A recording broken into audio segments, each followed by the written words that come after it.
On this week's Right Now, Dutch activist Willem Engel tells us about being put in prison and his ongoing legal battle for speaking out against his country's coronavirus measures. Comedian Alistair Williams talks about being cancelled from the UK comedy scene simply for telling a joke. Filmmaker Naeem Mahmoud is in the studio telling us about why he made a film during the lockdown mirroring the events of the last 2 years. And Dr Kat Lindely from the World Council for Health is here to tell us about the work the organisation has been doing and how she is speaking at the Better Way conference next week.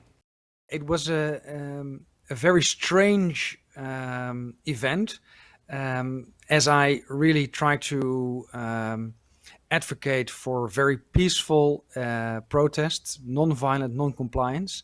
So the charges that were brought up and also the way the arrest went about really shocked a lot of people because the police officers were masked, they used handcuffs, and it was outside of the act. And for the charge that was laid on, that is a very strange way to conduct business, so to say. Incitement or sedition, that's a very vague charge. So first, normally the prosecutor has to build their case and then they file a charge. Your lawyer is informed, a date is set, and then you go to trial. And once you are found guilty, then if you are found guilty and are sentenced to detention, then you will have to go to detention. But they did it the other way around. They first wanted to detain me and put me in prison as long as possible, and then after a few months, look at if there was actually some wrongdoing. That's extraordinary. That's a completely backward way of doing it. If you zoom out, I was not the only person to be arrested. We have seen this wave of arrests, all having the same mechanism. So we see organizers, leaders of protest. We do a lot of court cases against the state. In France, there was Virginie Araujo. She was arrested being a lawyer. So it's very clearly politically motivated, and it's targeting the people that dare to speak out and that organize resistance against the people in power. Looking back at those 2 years, it was very much almost like a mad dream. Do you know what I mean? It's, you'd question the reality, like the things that were happening. I was like, is this really going on? I'd never thought I'd see this in my lifetime. I knew stuff like this would be coming at some point, but I never thought even in my lifetime. Even looking back now at stuff, I saw something on social media the other day where someone shared this video and was like, this really happened, and it was from a prom in the US, and they were dancing with masks on back to back. Just dancing around, and it's like, man, that happened. Yeah. It's insane. I know. Even looking back now, like you have to, pinch yourself at some of the stuff like that happened was insane. So it was like living in a dream, and a nightmare, you know. So the film kind of became this sort of almost a little bit psychedelic, surreal tale of these characters going through this journey, which gave it a more of a unique edge. To see it through to the end, I remember sort of wrapping up towards late 2020, and when things felt like we'd pushed some of that dark energy back, and just seeing us see the film through the finish line was a great feeling. It's very intense. We were really on it, but it got us really focused. That we've got to make this film happen. Yeah.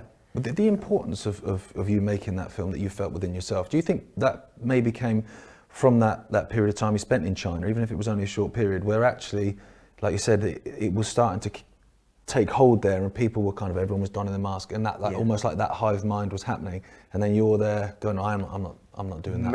Massively. And having just come from Burma, which was the complete opposite, off the beaten track, in this hot country with the locals, everything over there is still very raw. People driving all sides of the road, and animals crossing the road, and you go into these villages, and it's just human, over there. It's just everything's raw. There's not these rules and regulations, and then suddenly coming into Beijing, into the world's biggest airport, this massive steel monolith, and everyone looking the same with their masks. It's like, what is going on? For the world to go forward, there needs to be an open discourse. You and I may not agree on everything, and that's fine, but we will always find a common ground because that's what humans do. And I think City of Bath actually is just bringing attention to themselves, showing people that they're not open-minded and they're not ready to have a discussion. That's so true. You know, like you say, you can have disagreements about certain things, but you'll tend to find, I think, that you probably agree on most things. There's just maybe the finer details here and there, you know, that kind of keep people separate. But I mean, how difficult is it generally for the alternative health voices to get heard? Just, but obviously the internet's, you know, that's censoring stuff all the time, deleting people, and it's been doing that for 2 years. Now, obviously, you know, things like this conference in Bath, they're pulling on you. I mean, is it becoming really difficult to get your voice out there? So I'm a huge movie fan and like Harry Potter. And remember Ministry of Truth? I think now we have Ministry of Truth in every country, and it's just ridiculous.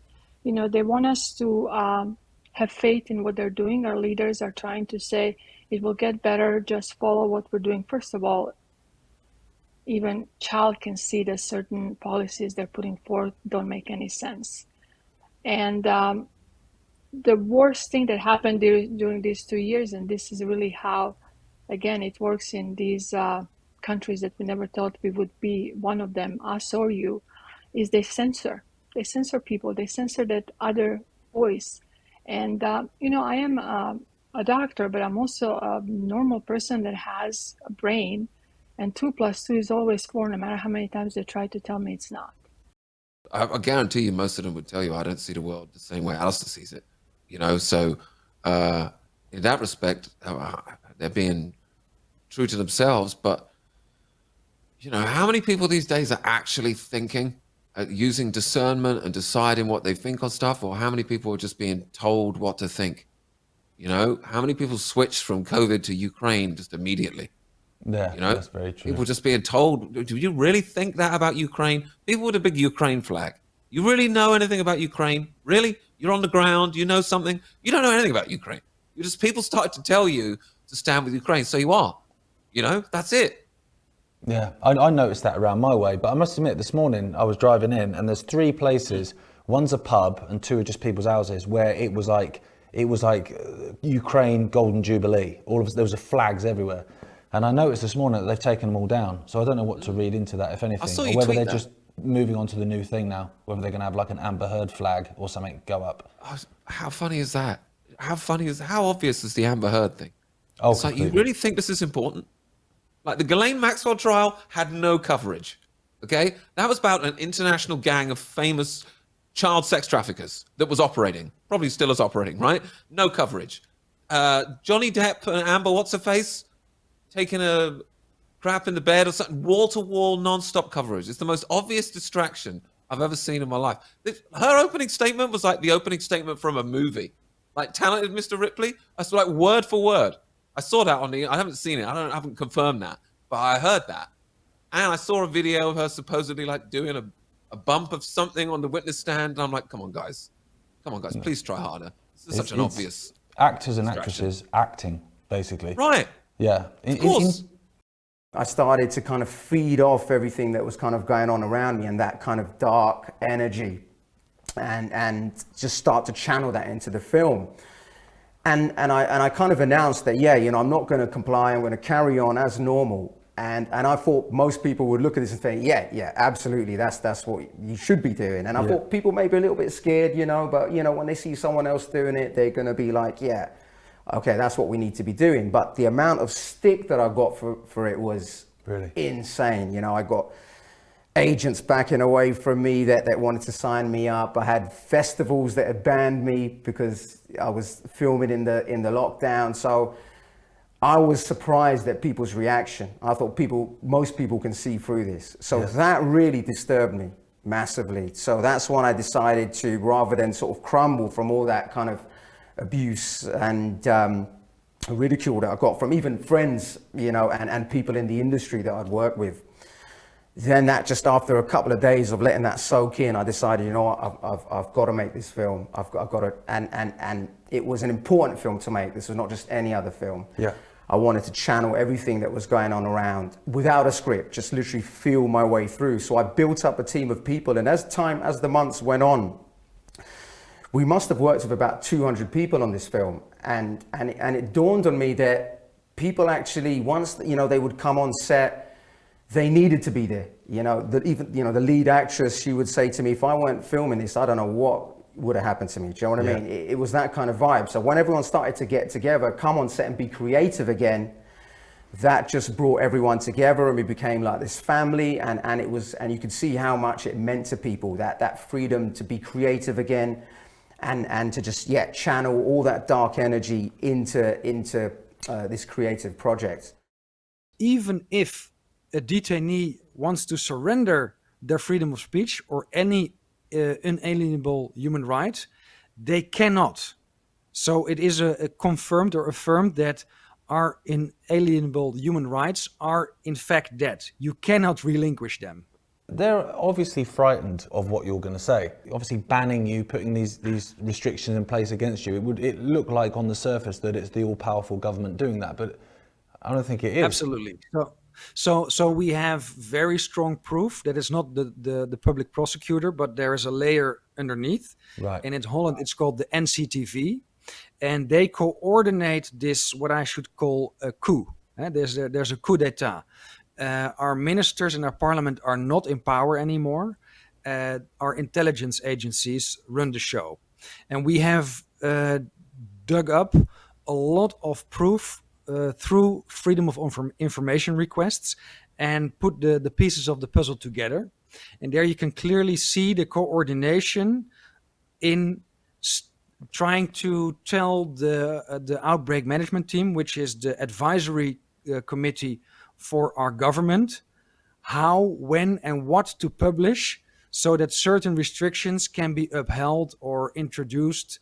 But it goes much further than that. There is a mass surveillance already going on, specifically on social media. Then if you look at the way the charge was put together, there is no real evidence. This is fabricated evidence by cherry picking, and it goes as far as that they have a post, but they just use half of the post to criminalize it.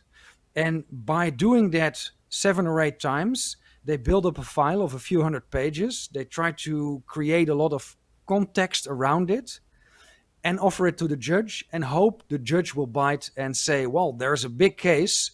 There's a lot of misdemeanors or crimes here. So I think you're right to put him away for 100 days. And then we'll see after that if there really is a crime.